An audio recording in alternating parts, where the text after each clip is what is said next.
So finally Sanchita as a bride. লজ্জা লাগছে। তো কিরকম লুক চাইছিস আজকে আমার থেকে? তোমার যেমন ইচ্ছা সাজিয়ে দাও, তোমার যেমন ইচ্ছে। লিপসটা রেড করে দিও তাহলেই হবে। লিপসটা রেড করে দিয়ে তাহলেই হবে। খুব লজ্জা পাচ্ছে, এবার আমার পেজে সঞ্চিতার ভিডিও আপলোড হবে। তো একদম ফার্স্ট থেকে, আমি যবে থেকে মেকআপ ইন্ডাস্ট্রিতে আছি ফার্স্ট থেকে বলছি পাইলি তোমার কাছেই সাজবো একদম প্রথম থেকে। ফাইনালি যেদিনই বিয়ে করি এটা সবসময় বলতো। অ্যান্ড ওর আছে স্পেশাল ডে, আমি তো ভীষণ খুশি। আর তো দেখা যাক ওকে আমি একটা মিষ্টি লুক দিতে পারি কিনা। তো লেটস সি। সো তোমরা শুনেই নিলে যে ওর কী ইচ্ছে ছিল। খুবই লজ্জা পাচ্ছিল, কারণ অ্যাজ আ ব্রাইডরা প্রত্যেকেই ভীষণ লজ্জা পায়।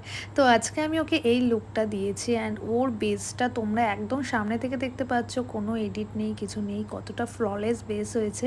তো যখন ক্লায়েন্টরা আমাদের ওপর ছেড়ে দেয় তো খুব মজা হয়। তখন শুনে নি ও কী বলছে। দেখো এদিকে কেমন লাগলো? দারুণ দারুণ নথ পরে আর কথা বলতে পারছে না। দারুণ দারুণ জোরে দারুণ, যেটুকু ভেবেছিলাম বাবা অনেক অনেক অনেক অনেক খুব সুন্দর লাগছে ওকে। আমার তো ভীষণ পছন্দ হয়েছে, এবার দেখা যাক কি কমপ্লিমেন্ট পায়।